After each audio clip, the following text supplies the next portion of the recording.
We're going to go to our lightning round and ask some quick questions with either yes or no answers or fill in the blank.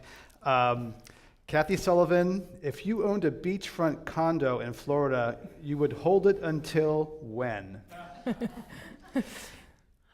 Tomorrow. Call your broker. Okay.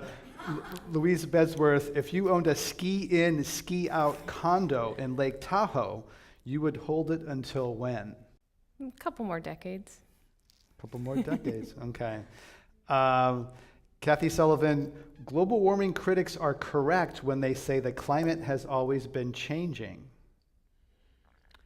True. We live on a dynamic and variable planet. Louise Bedsworth, California will be one of the best states to live in as the climate gets weirder. True. Grapes of Wrath Climate Edition. Okay. Hunter Cutting, as California's Central Valley becomes painfully hot, the state should relax its rules restricting land development along the coast. That's a political question.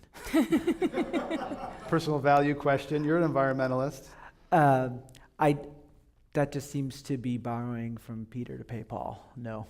Kathy Sullivan, if you wanted to buy a haven to protect your family from climate disruption, where in the United States would it be?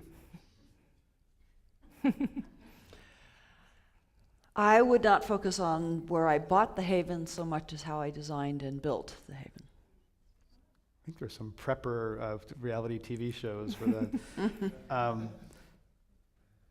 Hunter Cutting, where in the world would you escape from severe weather? Anywhere in the world, where would you go? Is there a safe haven somewhere? You travel internationally.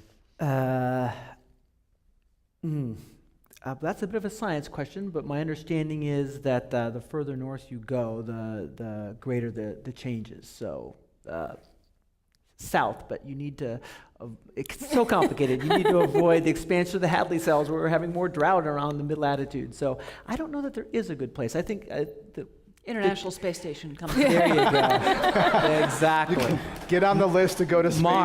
Mars comes to Mars. Get on the list to go to space with Elon Musk, SpaceX sort of thing. Louise Bedsworth, if you wanted to buy a haven to protect your family from climate disruption, where in California would it be? Wow. I think I'm going to cop out with that answer too and say it's going to be about design and how you build it. Some people would say it's also about the community that you're with, and there is no safe place. It's what you need is functioning systems and neighbors who care about you, and it's really more about community than any sort of magical place. Kathy Sullivan. So can we just put a tack on that point, because we've all used the word resilience a little bit, and at least one amplification on that is really valuable to make. That always has to be three strands woven together. It's societal, it's economic, and it's ecological resilience. If you've got to be looking at all three, you've got to be weaving all three, or the notion is meaningless.